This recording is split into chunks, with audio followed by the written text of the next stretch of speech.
यसको लागि संविधान नै परिवर्तन हुनुपर्छ भन्ने राप्रपाको माग हो। यो मुलुकमा संविधान परिवर्तन गरेर यो मुलुकमा हिन्दू राष्ट्र कायम हुने र राष्ट्र संस्थालाई स्थापना गर्न सक्यौँ राष्ट्रपतिको ठाउँमा भनेदेखि मात्रै यो मुलुकमा मुलुक बच्न सक्छ।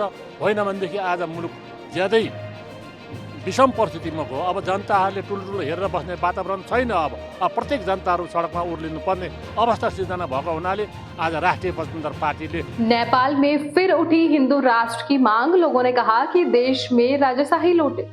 नमस्कार, स्वागत है आपका एयर न्यूज में। हिंदुस्तान से सटे नेपाल में एक बार फिर से हिंदू राष्ट्र की मांग तेज हो गई है।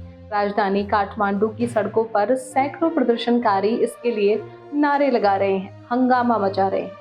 वे देश में फिर से राजाशाही लागू करने की मांग कर रहे हैं। कुछ दिन पहले सड़कों पर उतरे सैकड़ों प्रदर्शनकारियों ने प्रधानमंत्री ऑफिस और दूसरे सरकारी कार्यालयों तक पहुंचने की कोशिश की और अपना विरोध जताया। नेपाल में हिंदू राष्ट्र और राजाशाही की मांग कर रहे प्रदर्शनकारियों की पुलिस के साथ झड़प भी हुई। पुलिस ने प्रदर्शनकारियों को रोकने के लिए बांस बल्ली के साथ साथ आंसू गैस और पानी की बौछार का भी इस्तेमाल किया।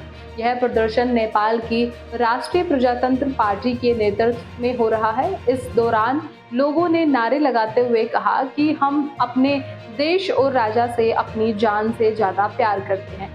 गणतंत्र को खत्म कर राजाशाही की देश में वापसी होनी चाहिए। पूरे नेपाल में फैली प्रदर्शन की इस आग की गंभीरता का अंदाजा आप इसी से लगा सकते हैं कि इससे पहले प्रजातंत्र पार्टी ने फरवरी में 40 पॉइंट का एक मेमोरेंडम भी पीएम ऑफिस को भेजा था। इसमें भ्रष्टाचार पर लगाम लगाने की मांग की गई थी। दरअसल नेपाल में साल 2006 में राजाशाही के खिलाफ विद्रोह तेज हो गया था। कई हफ्तों तक चल रहे विरोध प्रदर्शन के बाद तत्कालीन राजा ज्ञानेंद्र को शासन छोड़कर सभी ताकत सांसद को सौंपनी पड़ी और अब इसका विरोध शुरू हो गया है। साल 2007 में नेपाल को हिंदू से धर्मनिरपेक्ष देश घोषित कर दिया गया। इसके अगले साल आधिकारिक तौर पर राजशाही खत्म कर चुनाव कराए गए। इसी के साथ वहां 240 साल से चली आ रही राजशाही का अंत हो गया था। तब से लेकर अब तक नेपाल में 13 सरकारें रह चुकी हैं। नेपाल में पिछले कुछ समय में राजनीतिक तौर पर काफी अस्थिरता रही है, जिसको देखते हुए एक बार फिर से राजाशाही की मांग तेज हो गई।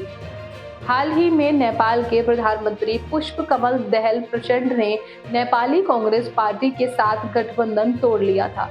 उन्होंने केपी शर्मा ओली के नेतृत्व वाली कम्युनिस्ट पार्टी ऑफ नेपाल के साथ मिलकर नई सरकार बनाई, जिसका रुख चीन समर्थक कहा जाता है। इन सब के बीच राजाशाही से जुड़े कई गुट देश की प्रमुख पार्टियों पर भ्रष्टाचार और खराब गवर्नेंस का आरोप लगा रहे हैं।